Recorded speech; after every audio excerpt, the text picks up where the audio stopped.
Welcome to class number 6 of Creation Science 104. We are covering what's on our seminar tape number 7, our frequently asked questions or question answer session. For those of you just joining us, you may want to watch the previous lessons or classes to get caught up. Okay, a question I frequently get asked is, what about the separation of church and state? By the way, I apologize for my voice. Still having trouble from talking too much 2 weeks ago in Pennsylvania. Strained something, I guess. Can creation or the Bible be discussed in public schools? Answer, absolutely yes. There are no laws against teaching creation science in public schools. There never has been. There are no laws against reading the Bible in a public school. There are court cases against teachers trying to proselytize students on state salary. I mean, if the state's paying you to teach, you can't try to convert the kid to be a Baptist or Buddhist or Catholic while you're being paid by the state. But there's actually no such thing as separation of church and state. That phrase is never mentioned in the Constitution anywhere. Thomas Jefferson wrote a letter to Pastor Danbury in Connecticut, Dayton, Connecticut, back in 1802. In the letter, Thomas Jefferson said, "The First Amendment has erected a wall of separation between church and state." And many people think that phrase is in the Constitution, and it's not.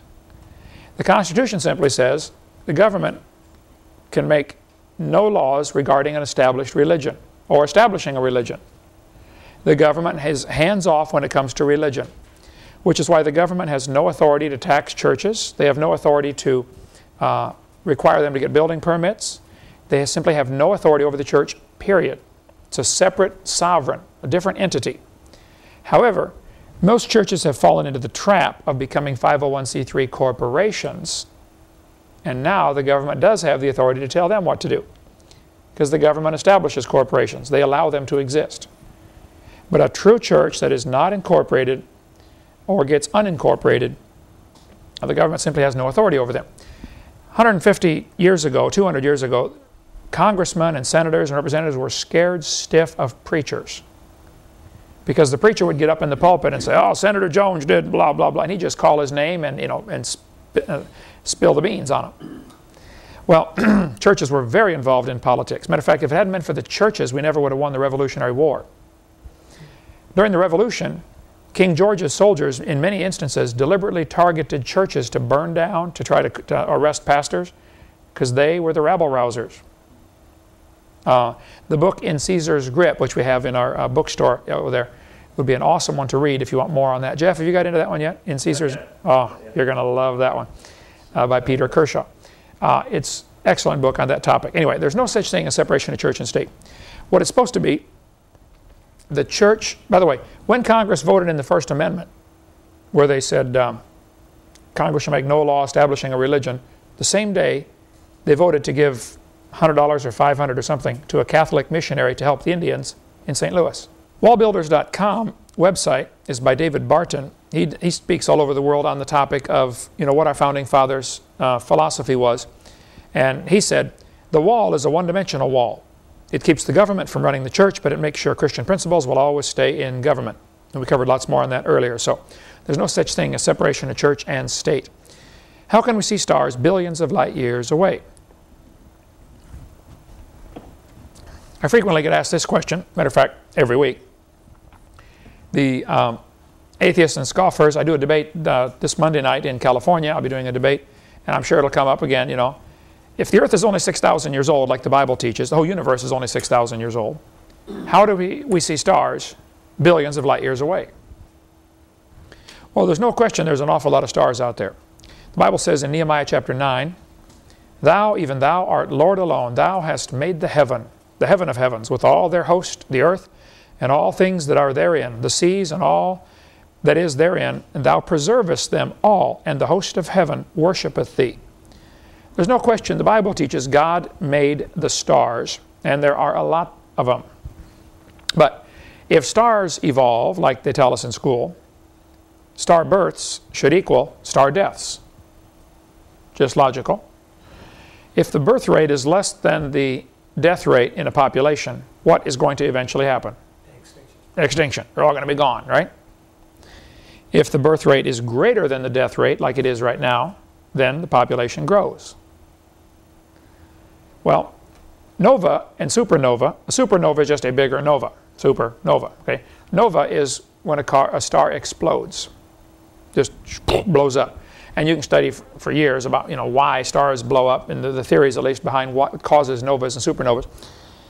In Spanish, nova means won't go, will not move. Vamos is va means go. Nova is no go. So when Chevy tried to sell the Chevy Nova in Mexico, it didn't go over very well. They had to change the name to something else. You want to buy a no-go? No, I don't want to buy a no-go. Stars have been observed to fall apart. They blow up. It's called a nova. Big ones are called supernova. It appears that one blows up about every 25 or 30 years on the average. Nobody's ever seen one star forming. Not one has ever been observed to form. Astronomers have observed about every 30 years a star dies and explodes into a supernova. If the universe is billions of years old, how come there are less than 300 supernova, dead stars? There should be several hundred million of them. ICR has a great article about that, September 1998, Institute for Creation Research. That's a good point. Let's suppose stars explode every 30 years on the average, and there are only 300 of them. 300 times 30, 9,000. 9,000 years. Max. Why, I thought the Earth was billions of years old. Why aren't there more dead stars out there? You won't hear the evolutionists or atheists talk about this much, but it is a very serious problem. There's no question there's a lot of stars. And I've had several skeptics tell me, oh yes, stars are forming in Crab Nebula. You can watch the dust out there and you see a bright spot in the dust. That's a star forming. Well, duh, if this was a court of law and you said, Your Honor, I see a bright spot behind the dust, that proves a star is forming. No, Your Honor, that proves the dust is clearing. The star was there all along, right? And that's the only one they've got to hang their hat on. Okay, they think a star, they call it a star nursery. It's being born out there. Yeah, right. Maybe stars are being born. There's a problem, though. Dust does not accumulate. It takes an enormous amount of gravity to get it started coming in. But get a cloud of smoke, it'll never come together to make a particle. It dissipates, it falls apart. In order to get the dust to overcome the natural spreading out, called Brownian motion, in order to get them to overcome that, you have to have energy to squeeze it together.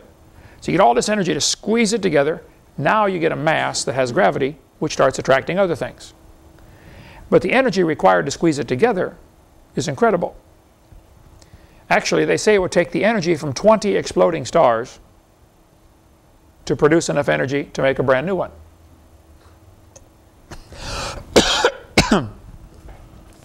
Had an atheist tell me in a debate one time, he said, well, if 20 stars explode near each other, it'll make a brand new star. I said, well, that's brilliant. You got to lose 20 to gain one. You ought to run for Congress and help those guys borrow their way out of debt. You're not going to get ahead if you lose 20 to gain one. I mean, figure it out. You don't need to be a rocket scientist to think about it. Genesis chapter 1 says, God said, let there be lights in the firmament of the heaven to divide the day from the night, and let them be for signs and seasons, and for days and years. And he made the stars also. The Bible's real clear. God made the stars on day 3, this would have been, or day 4. Day 4, he made the sun, moon, and stars. Day 3, he made the plants. So if he made the stars on day 4, after the earth. Now see, according to evolution, stars are made first and then the earth. According to the Bible, earth is made first and then the stars. Absolutely backwards. And guys like Hugh Ross and everybody's always trying to accommodate what they think is acceptable science with trying to make the Bible bend to fit their scientific theory. It's not going to work. Psalm 147, he counts the number of the stars. Interesting verse. That doesn't say he knows how many there are. He knows the number of each one. That is star number 2,572 million. He knows the number of each one. It also says he knows the number of the hairs of your head. That doesn't just mean he knows how many. It means he's a number of each one. See, there's number... No, it's pretty smart. It's been estimated there are enough stars in the sky right now that we've discovered that everybody on Earth can personally own 2 trillion of them. Plenty to go around. The Hubble telescope was directed to focus in on a dot.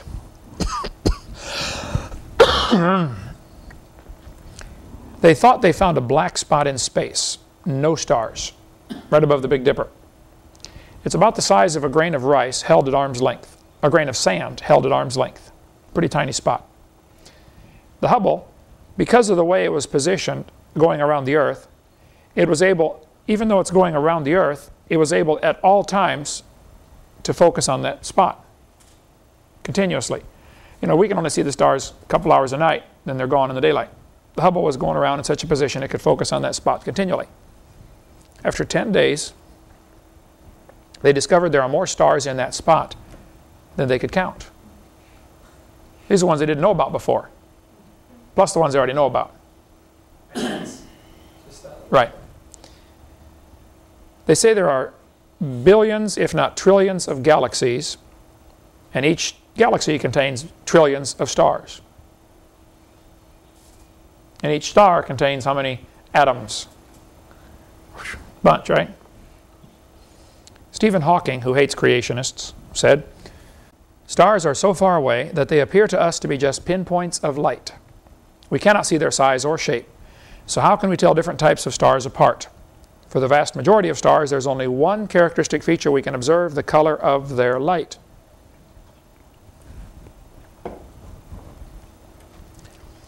When you get the biggest telescope in the world and look at the closest star, all you see is a dot. When we look at stars through a telescope, you just see nothing but a dot. Biggest telescope still sees just a dot. If you look at the sun through a telescope, you see flames leaping off, and you can see all sorts of features on the sun, the spicules on the surface, and it looks like oatmeal, boiling oatmeal. But you don't see that with a star. People say, oh, the sun is just a medium-sized star. Maybe it is, I don't know. But we don't even have a clue what the other stars really actually look like, other than their color. Now, when they study the star light coming in, they can tell certain things about it, what kind of metals are burning. If you burn a piece of copper in a hot flame, it'll burn green. Different colors burn, different metals burn different colors. So if you want fireworks for 4th of July and you want them to blow up and be red, you put in a certain metal. If you want them to be green or yellow, you can make different colors by grinding up metals, mixing them in with whatever's exploding. They look at these stars and all you see is a dot. How do you tell the distance to something like that? How far away is it? Well, the way to tell the distance to an unknown object, some object you cannot touch, is to use trigonometry. If you get 2 observation points focusing in on a third dot, you can calculate the unknown distance if you know the distance between your 2 observation points and you know the angles with simple high school trig, sine, cosine, tangent. If you want to know the distance across a river, you stand one spot on the bank of the river, look at a tree, make a line, imaginary line, go down to another place and look at the same tree and make a triangle and measure the distance between your 2 observations and get the angles. You can calculate the distance across the river real accurately, depending how accurate your measurements are. Well, the problem is the Earth is only 8,000 miles in diameter. 8,000 miles is really nothing compared to star distance. So if I'm looking at a star here in Florida, somebody on the opposite side of the world in China is looking at a star. Actually, the opposite side's down south of the equator, 30 degrees, be the middle of the Indian Ocean. Opposite from Pensacola's in the ocean over here. The opposite through the northern hemisphere would be China, but opposite through the world is actually Indian Ocean. Who cares? Anyway, it's 8,000 miles across the Earth. If 2 people on opposite sides of the world are looking at the same star, they basically have 2 parallel lines, because 8,000 miles just doesn't count. What they've done to enlarge the base on the triangle, you look at the star in January, you wait 6 months, look at the star in June, and now you have a much bigger base on your triangle. You have a huge circle with Earth's orbit around the sun. This, of course, is assuming the heliocentric position, that the sun is in the center of the solar system. There are still a surprising number of people who are geocentrists who think the Earth is in the center. There is still a surprising argument out there, and there are some amazing points to be made for both sides. I don't have the answer. I currently am still in the heliocentric position. I think the sun is the center, and the earth goes around the sun. But I've heard some good arguments for the geocentric position. It'd be a good quiz question. Geocentric means earth center. Heliocentric means sun center. Helio means sun. 93 million miles from the earth to the sun, or from the sun to the earth. It'll be the same either way. It takes light 8 minutes to get that far. That's called 1 astronomical unit, abbreviated AU. The earth is 1 astronomical unit away from the sun. Mars is 1.5. Pluto is 39. So if you want to measure the distance from Pluto to the sun, instead of giving it to you in miles, which would be some giant number, I could give it to you in inches, it would be an even bigger number, and it wouldn't matter. Your brain couldn't work with that. But 39 astronomical units, that'll register. Mercury is 0.36, I believe. Venus is 0.7. Earth is 1. Mars is 1.5. Jupiter is 5. Saturn is 9. I used to know them all. I had my kids memorize them for science class. Who cares? Anyway, the distance from the sun to the earth is 8 light minutes. So what would be the diameter of our orbit around the sun? 16 light minutes. Right? So does it change? It changes insignificantly.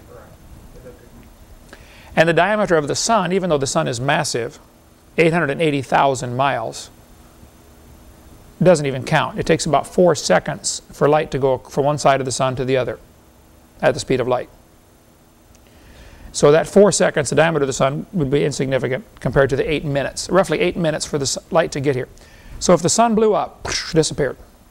We would not know it for 8 minutes.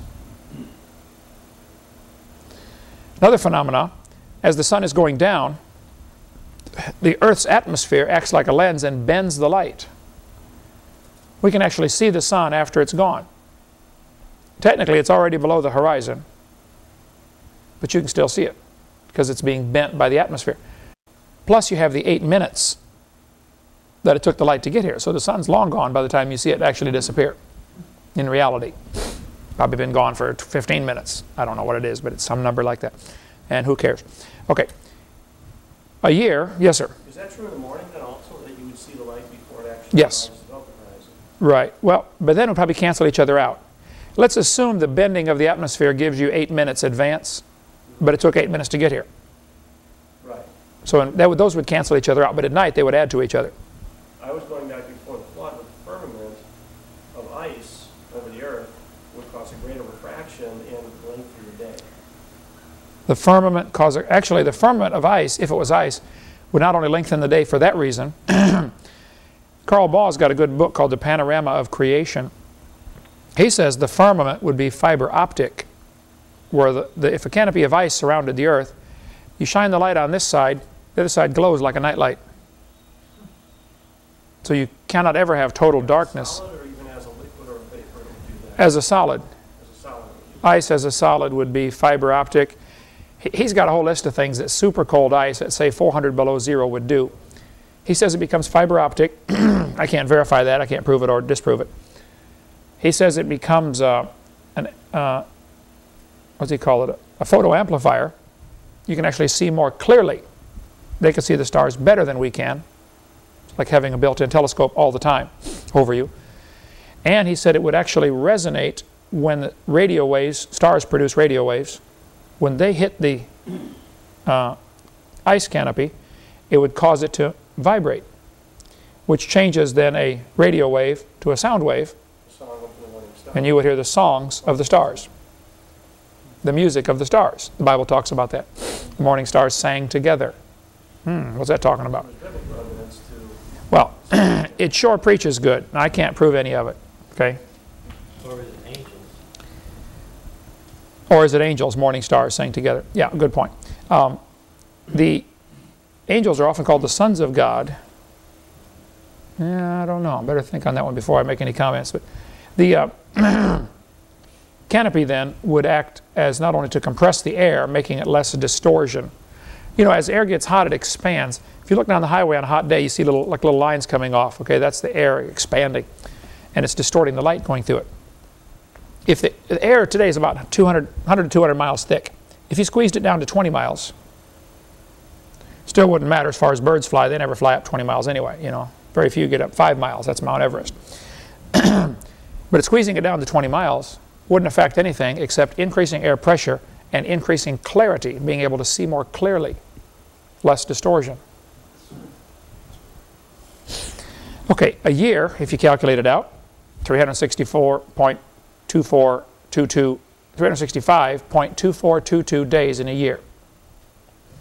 For the Earth to go around the Sun and end up back in exactly the same spot is 365.2422. It actually goes beyond that, the fraction, but that's real close. If it was 365.25, it'd be real simple. Every 4 years, you add a day, leap year. But it's 0.2422. Well, that messes things up, okay? It works out, every 4 years you add a day, leap year, works out pretty good. But even that doesn't come out quite exactly right.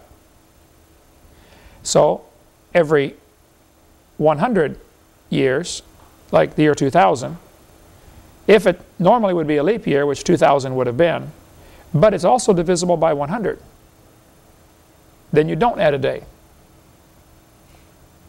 That's why there was no February 29th in the year 2000. But there was in 96, and there will be in 2004.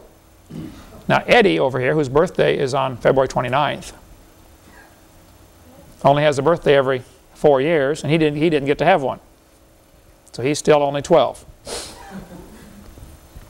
But in real human years and people years, he's what, 52 or something like that, whatever it is, 54. So, and who cares? Take 365.2422 days in a year times 24 hours in a day times 60 times 60 seconds, and you can get the number of seconds in a year. But it works out to be 525,948 minutes in a year. A little over 500,000. If that little yellow circle represented Earth's orbit around the Sun, which is 16 light minutes across, and a year has 500,000 minutes, there's a big difference between 16 and 500,000.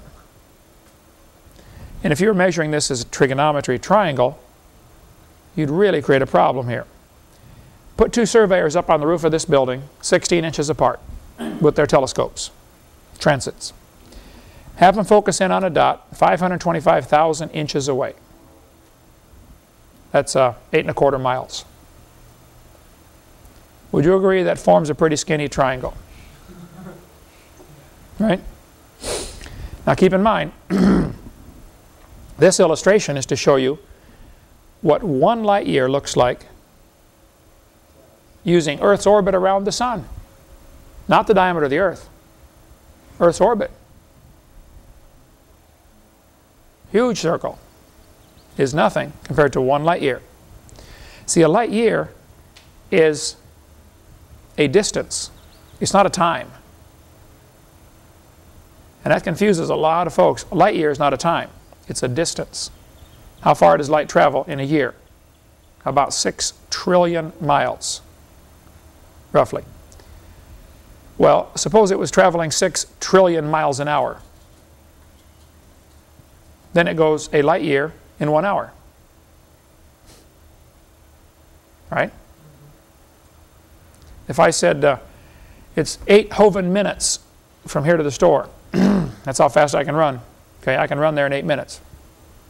That's getting longer every year, by the way. But that's not a distance. Well, that's actually a distance. A Hovind minute is a distance. If I speeded it up, it'd be quicker, right? So a light year is the distance light can travel in 525,948 minutes, or 1 year. Earth's orbit around the Sun is 16 light minutes. A year has 525,000 minutes. That makes an angle out at the point of 0.017 degrees. Get your protractor, try to mark off where 1 degree is, and try to mark off 17 thousandths of 1 degree. I'm talking a real skinny triangle. Even if we draw a circle around this whole property and tried to mark off 1.017 degrees, at the outer circumference of a huge circle around this property, it'd still be a real small amount. Even just 1/10 of a degree. A tenth of a degree is not much. A hundredth of a degree is even less. Okay. If you want to measure the distance to a star 100 light years away, simply add 2 zeros. Now it's 0.00017 degrees. And here we got guys like Hugh Ross saying we can measure the distance to stars, you know, 17 billion light years away. I'm sorry, I just don't believe that. I'd have to see that. How on earth can you do that? And all of this is generously assuming you know where you were 6 months ago. Isn't it? Yeah. I mean, if we got 2 surveyors on the roof 16 inches apart, they can see each other. They can see each other and, you know, measure the distance between their telescopes, you know. How do you know exactly where you were 6 months ago? Now, do you think they really try to use that to tell a distance? Or do you Yes. think they really do try? What they do, first you get the distance to a close object like the moon. That can probably be done just with 2 observation points on Earth. They keep refining that distance. Then they use a phenomenon called parallax. If you hold your thumb out, let's say your thumb is 3 feet from your eyeball, and your eyes are 4 inches apart from each other, center to center. If you hold your right eye open and look past your thumb to, try it, look at the side, line your thumb up with the right side of the screen, and then switch to your left eye. You see it move back and forth, right? That's called parallax. Now, if you knew the distance between your eyeballs and the distance to your thumb, you could calculate a further distance out by using that parallax. So that we calculate the distance to the moon, then let's use the moon to calculate the distance to the sun. Then let's, you know, keep doing all this and cross-checking everything. And you get, most textbooks will say you get, with parallax trigonometry, you can measure distances of less than 100 light years. I think it's probably much less than 100. Okay, but I'll give them 100. Okay, I'll give them 500 if they quit crying. The fact is you can't measure 10 billion. Even though Congress does not seem to understand, there's a difference between 100 and 10 billion. Right? A big difference. So, I just don't believe people when they say you can measure a star distance, you know, 10 billion light years away. They have other methods of trying to measure that distance, like redshift is the primary one, which we'll get into in a minute. But you just don't know those distances. Somebody says, that star is 10 billion light years away. Yeah, right. How'd you measure that? Was it a Stanley, a Lufkin, or a Craftsman tape measure? And who held the other end? That's what I want to know, right? Let me meet this guy. And who made that tape measure anyway? You just can't do that. So, you cannot measure distances beyond 100 light years. Now, people get upset with this and say, yes, you can. I don't believe you. Okay, if you think you can, I don't believe you. You'd have to prove it to me. I taught trigonometry. Explain it to me carefully. And I've had people give me snow jobs. When I taught school for 15 years, when you ask kids a question and they haven't done their homework and they don't know what they're talking about, they probably will give a huge, long answer to the question. It's called the snow job, right? How many know what I'm talking about? You did that yourself, Eric. You did that, I'm sure, yeah. So when a kid writes a 20-page answer to an essay question, you can rest assured he doesn't have a clue what he's talking about. He's trying to snow you, right? And a lot of these evolutionists will just flat try to snow you with their long answer. And you just got to watch for that. You just can't measure. Oh, yeah, I've done that in the debates. I say, you remind me of one of my students, you know. Used to talk, which just to hide the fact they didn't have a clue what they're talking about. Secondly, no one knows what light is. And we don't know that it's always traveled the same speed. I mean, right now, something is hitting me and bouncing off of me, going into the camera and going out to you so your eye can pick up a vibration and translate it into a picture. What is it? And why does this show up one color and this show up a different color? You know? What is light anyway? Give me a jar of it, paint it red, and weigh it for me. We don't know what it is. We know what it does, and we use it, obviously, but we don't know what it is, the basic fundamental thing. The idea behind a black hole is that light can be attracted by gravity. If light can be attracted by gravity, then the speed of light cannot be a constant. Right? The theory behind a black hole is very simple. In order to escape from the Earth, to take off from Earth, you have to get going about 18 or 20,000 miles an hour, or you're going to fall back. If you go less than 18 or 20,000 miles an hour, 25,000 miles an hour, you're going to go, you might go up real high, but you're going to come back down. You can't escape Earth's gravity without going that speed. Suppose Earth had stronger gravity. You got to go faster to get away, right? The moon has much less gravity, so they had a lower escape velocity. If the moon were the same size as the Earth, and we sent a rocket up there and wanted them to come back, they'd have to bring as much fuel with them to get off there as they did to get off here. Can't do that. So the ideas of putting colonies on Mars and colonies on Venus, I think, are highly unlikely because of this problem. They're much more dense than the moon and have a much higher escape velocity. Jupiter, I forget the numbers now, like 318, rings a bell, times greater gravity on Jupiter. So if you landed on the moon, you would weigh 1/6 as much. If you landed on Jupiter, you would weigh 300 times more than you weigh right now. Could our bodies handle that? No. Most of your bones, like your knees, can handle, I think it's like 17 times your body weight. So when you jump off of a step ladder and land, the bounce is, About 5 or 6 times more. yeah, you get up to about 17 times more and something's going to break. If you throw a cat off a 10-story building, he will land on his feet, but he'll walk like a duck for a long time afterwards. They just can't, the bones can only handle a certain amount of pressure. So if you got off the, even on the way into Jupiter, you couldn't have a soft landing for one thing because it'd be sucking you in so hard, you'd splat in Jupiter. And then if you could land and get out of your spacecraft, you'd lay there and couldn't even lift your hand to scratch your nose. I mean, your hand would weigh 300 times more than it weighs right now. Suppose you had so much mass in one place that the escape velocity was the speed of light. Then light can't escape. To get off the Earth, you have to go 7 miles per second. Do they get going around the Earth? Slingshot them out. They use the slingshot effect to get to the moon when they were going to go out to the outer planets. They would use the gravity of one planet to suck them in and just try to miss it, and slingshot out, snap the whip kind of thing. Use that planet's gravity because you don't want to bring all that fuel for that whole journey. And it whips them on out. They got to do a lot of calculating before they go. Miss it, oh. Oops, splat.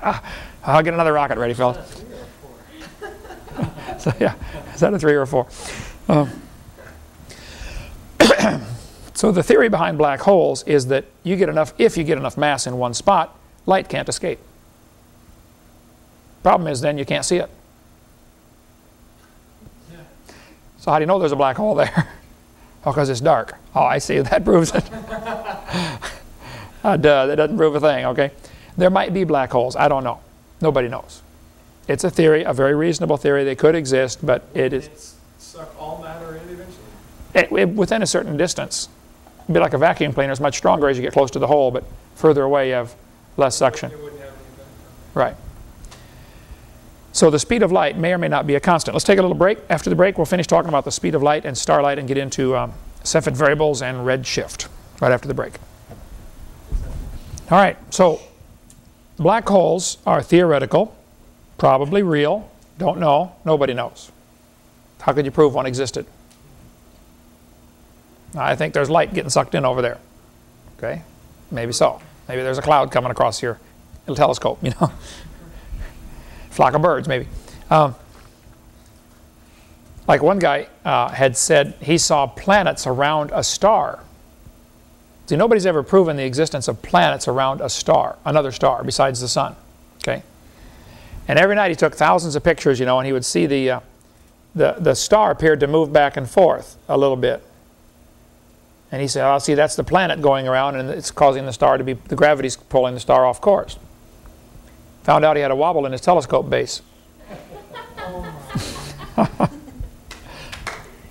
Oops. There might be planets around other stars. I don't know. It doesn't matter to me. Okay, but nobody's ever proven they exist, as far as I'm concerned.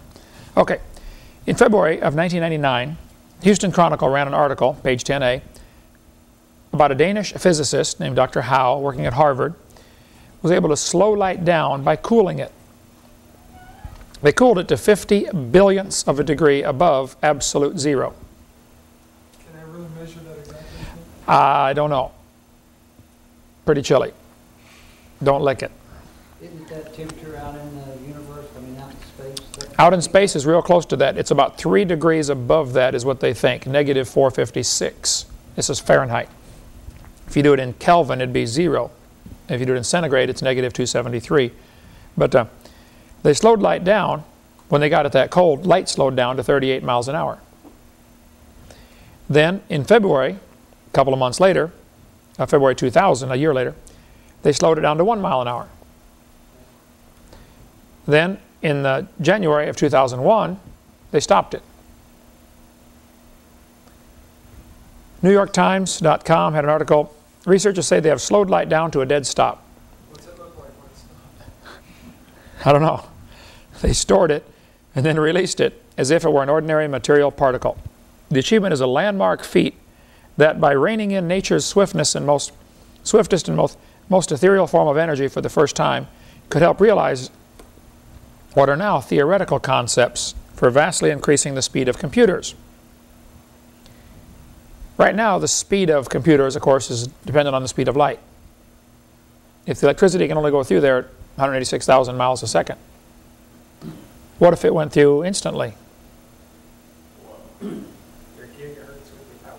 Gigahertz would be a snail, right? Another thing to consider, people say, boy, if I could travel at the speed of light, I'd go visit all the stars. Yeah, right, you'd be an old man by the time you got to the first one, right? What if you could travel at the speed of thought? All you have to do is think about being there. Of course, with some people, that'd be even slower. Right? So I had some students, they'd die if they did that. See, when we pray to God, how long does it take our prayers to get to heaven? Apparently faster than the speed of light.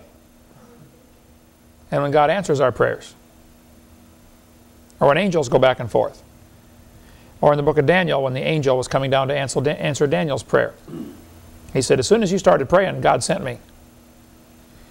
Which leaves us, in our way of thinking, everything is three-dimensional. So heaven is out there someplace, okay?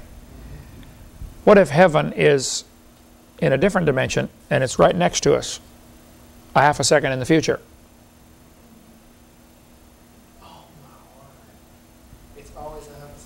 Or, you know, a millionth of a second or something, you know. What if there are other dimensions we have no concept of? We don't have a clue. If I get a time machine, I can just go a thousandth of a second faster. And be there, yeah. Could be. Anyway, these are things your brain, you know, thinks on for a while and gives up because you just, human brain won't wrap around that.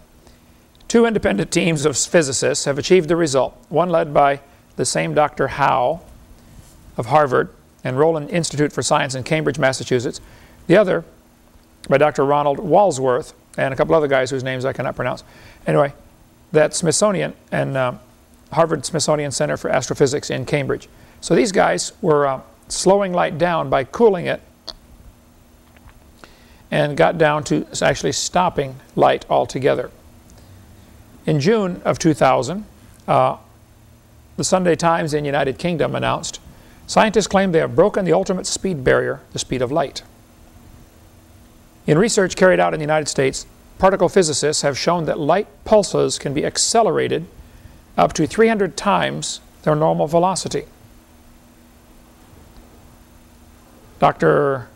Li Jun Wang of University and Research Institute in Princeton transmitted a pulse of light toward a chamber filled with specially treated cesium gas, and the light went through faster than light, 300 times faster. So the obvious question comes up, is the speed of light a constant? All of the arguments about the universe being billions of years old because the stars are so far away, all of those arguments are based on the assumption the speed of light is a constant. Daniel, you asked the question before the break, or just during the break, what was it about the starlight? Oh, are all the stars within a 6,000 light year radius, I guess? No. No question. There's so many stars. There's trillions of stars and trillions of galaxies. They're a long ways away. Much farther than 6,000 light years, for sure. But that doesn't mean the universe is more than 6,000 years old, if the speed of light has not been a constant through time.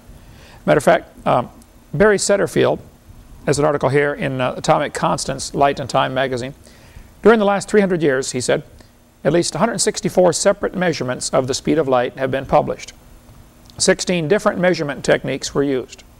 The different ways to measure the speed of light. One way, if you know the distance to the moon, and the moon is moving across the sky in front of a star, you focus on that star carefully, and as soon as the moon goes past, how long does it take the light to get to you? Now you have a 243 million mile distance, and get a quick stopwatch and calculate the speed of light. There's 16 different ways that it's been measured. The way we did it in physics class when I was in school, you get mirrors, a bunch of mirrors arranged in a circle like those disco balls, whatever they call them. Okay? You shine a laser all the way down the hall, bounce it off a mirror, bounce it back to another mirror, this disco ball, and bounce it back down the hall to a white piece of paper. And the length the light travels in is 3 trips down the hallway. Get your disco ball spinning on a record player, 33 RPM or 78 RPM or something. The light's going to bounce off that mirror, and once you get to a certain speed, you're going to see the light on the final leg on the piece of paper start to move. And now you can calculate how far did the light travel from the time it left the laser, bounced off the mirror, came back, bounced off this mirror, the mirror moved a little bit. Enough that even at the speed of light, you're able now to tell. If the little calculations, you can look up in a physics book how that's done, but it's not that complicated to measure the speed of light. Now, several of the methods are very, very simple. Setterfield says it's been measured for 164 separate times over 300 years. He said the speed of light has decreased so rapidly that experimental error cannot explain it. Here's the chart that Barry Setterfield got. Measurements back from 1860, clear up until the present. Now there's a margin of error. You see the lines on there? Different people measured the speed of light, and they would say the speed of light is X amount plus or minus so much.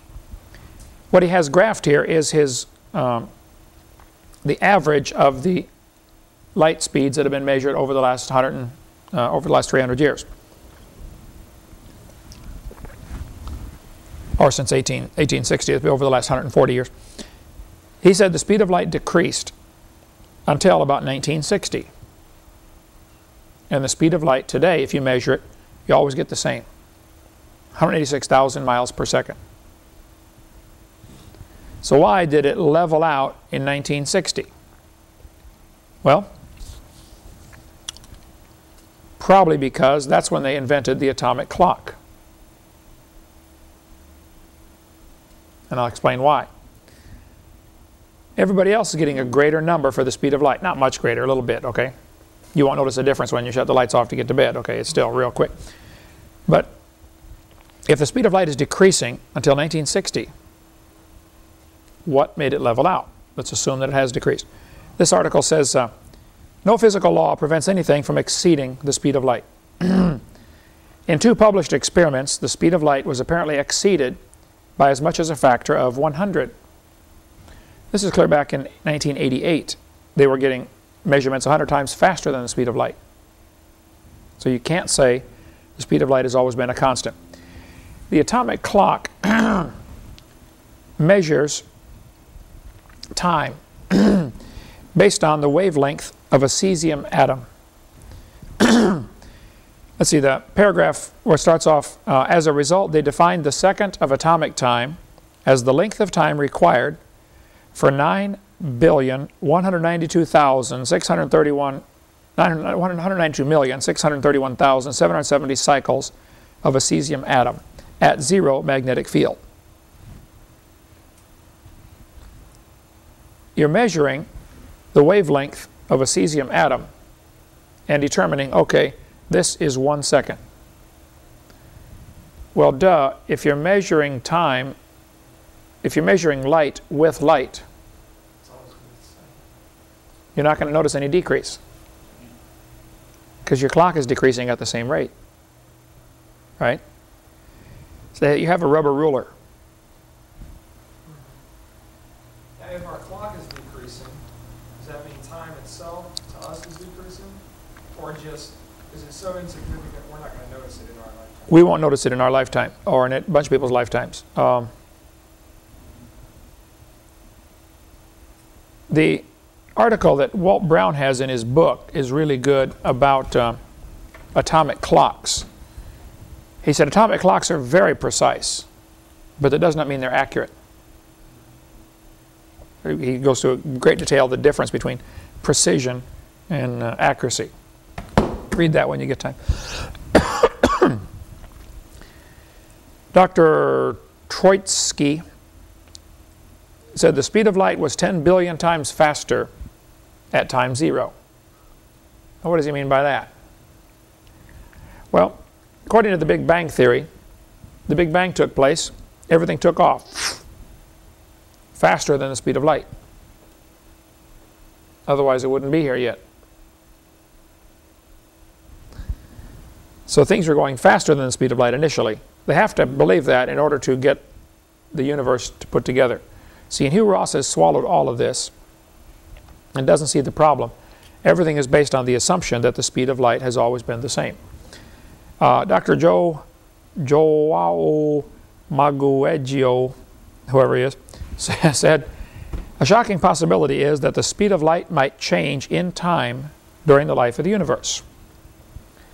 So I don't think we could prove the speed of light has always been the same. We certainly cannot measure the great distances to the stars. They probably are billions of light years away, but we don't know that. We can't measure it. Okay. And thirdly, the creation was finished. It was mature. When God made it and He was done, they could already see the stars. Even if they're billions of light years away, they could already see them. I often ask people, how old was Adam when God made him? He was 0. Did he look 0? No. He looked 48, prime of life. And so, if you walked into the Garden of Eden, the day after God made it, you'd see all these beautiful trees, all the fruit on them. Wow, how old are these trees? 0. Did they have rings? Yes. I don't know. Rings add strength to the tree called the laminate effect. You have hard ring, soft ring, hard ring, soft ring. Otherwise the tree, all hard rings, it's real brittle, it breaks. All soft rings, it, like Jell-O, can't stand up. So the combination of the two gives you both strength and flexibility. Which is why God sometimes puts us through hard times and good times and hard times and good times, and that adds those layers to your life, and you get both strength and flexibility.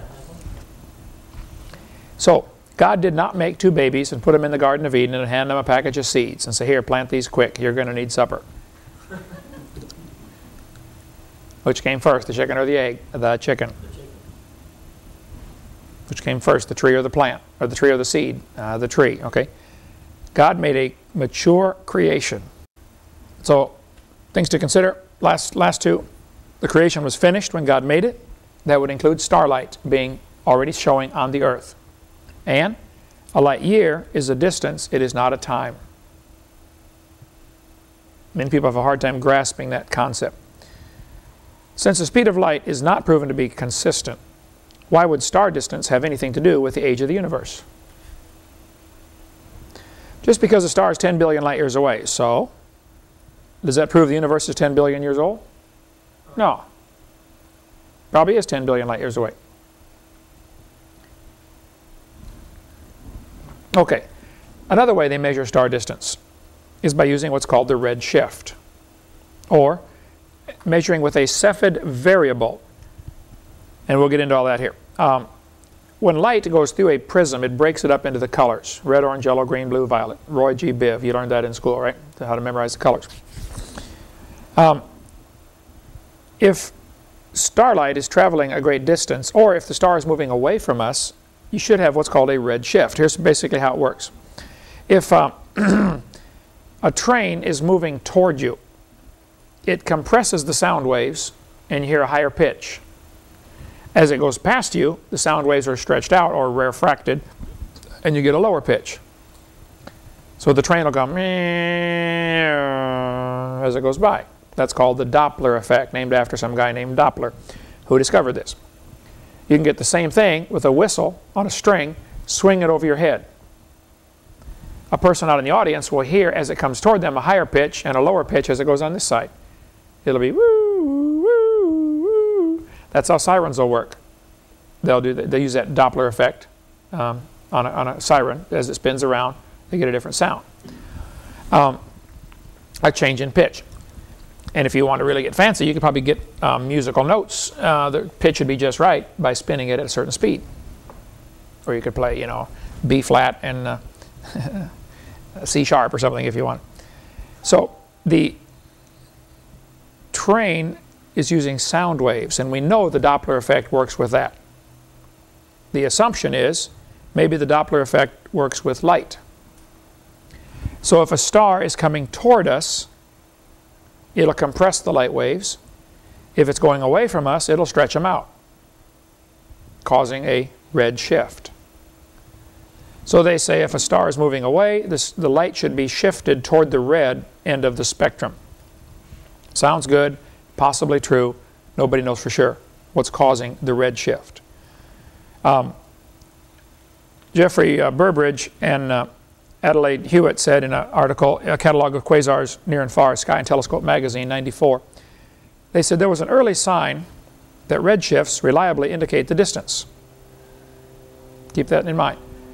They thought, wow, look how far that's redshifted. That proves it's X number zillion miles away. The distances of galaxies. For QSOs, abbreviated quasars, quasi-stellar object called a quasar. However, the diagram shows a wide scatter in apparent brightness at every redshift. In fact, there is little correlation of brightness to redshift at all. Either quasars come in an extremely wide range of intrinsic luminosities, that means their brightness. Maybe quasars are a lot different brightness. Maybe one quasar is real bright, one's real dim, as most people believe, or their redshifts do not indicate distance. Here's a guy admitting we don't know that redshift indicates the distance to the stars. Maybe it does. Or maybe it doesn't. They go on to say, thus, for us, the only conclusion that can be drawn is that at least some quasars are relatively nearby, and that a large fraction of their redshift is due to something other than the expansion of the universe.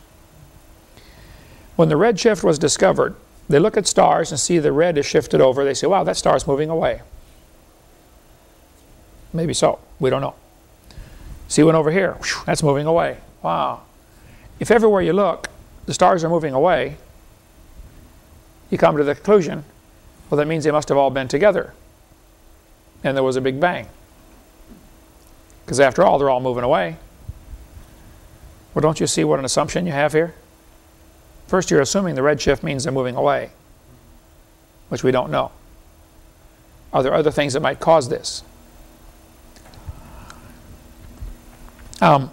I think there is, and we'll get to that in a second. In Science News 95, September 9th, they said, another set of observations indicates that the universe appears to be 4.8 to 10.6 billion years old. Now wait a minute. I've got textbooks that say it's 20 billion years old. How do you revise it down to 8.4? I said 4.6, 8.4 billion. Well, to calculate the age of the universe, they've got an equation which includes what's called the Hubble constant, named after the guy named Hubble. That the telescope is also named after the Hubble Space Telescope. The new work relied on the Hubble Space Telescope to obtain distance to faraway galaxies. A team led by Neil Tanver of University of Cambridge in England used a two-step method to estimate the Hubble constant. First, they observed a type of standard candle known as Cepheid variables to find the distance to the spiral galaxy M96. You have to be careful about drawing conclusions because of the Hubble constant. Measurements have huge systematic errors.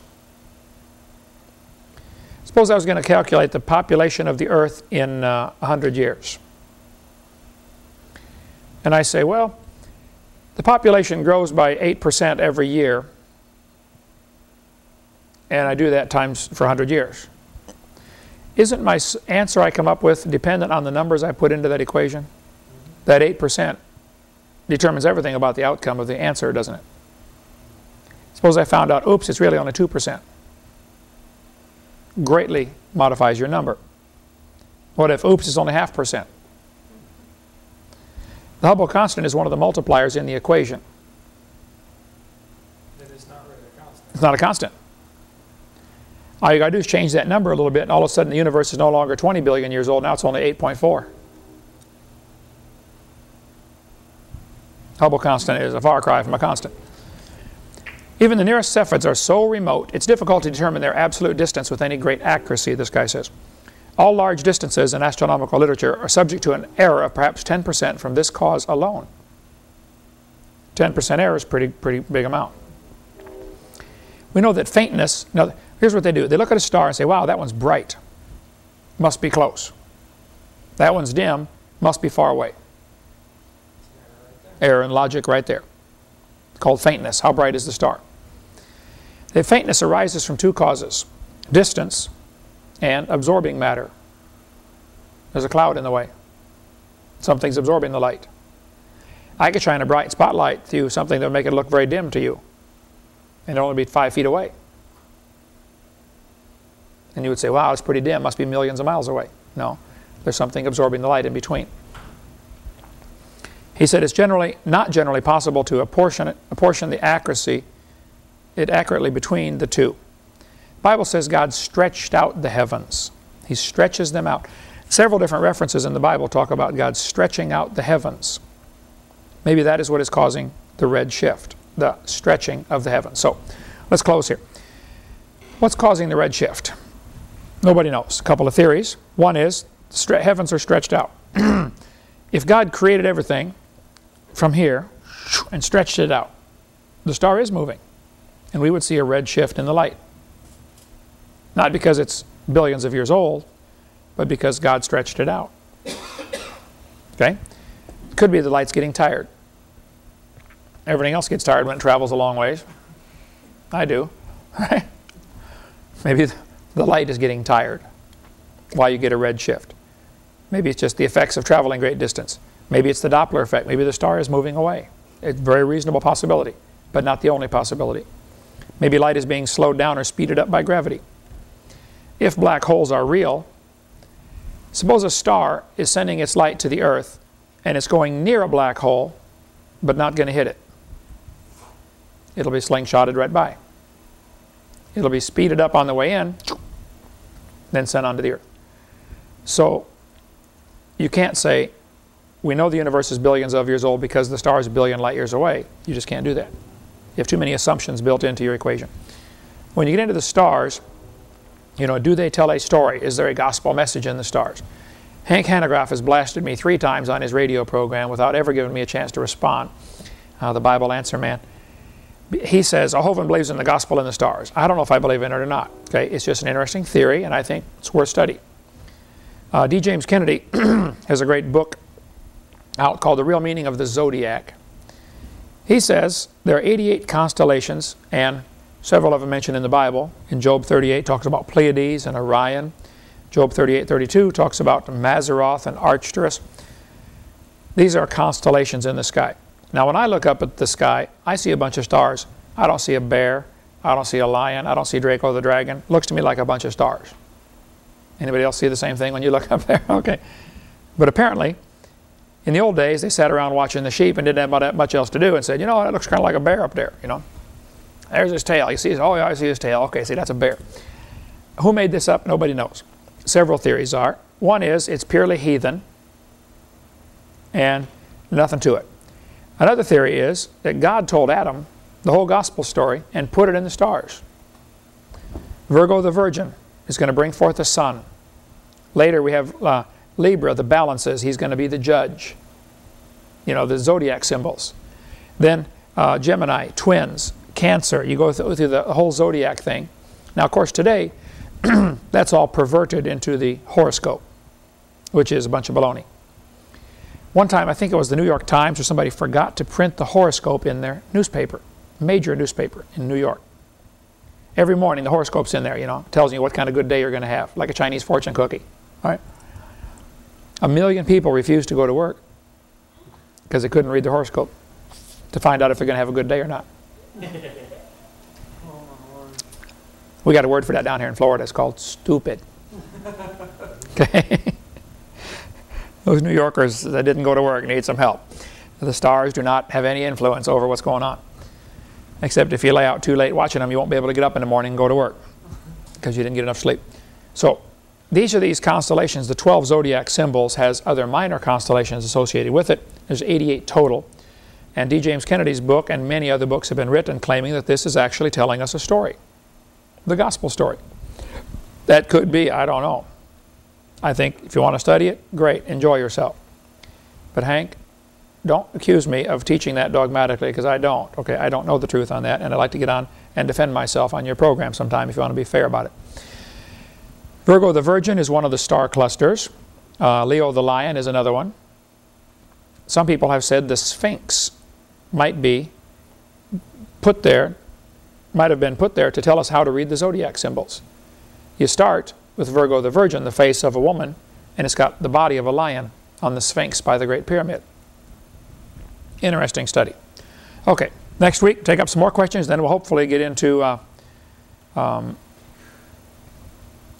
be able to finish all the questions and answers over the next few lessons so we can finish after 104, and we'll get into carbon dating. How does that work? Try to get into that next week. Thank you so much.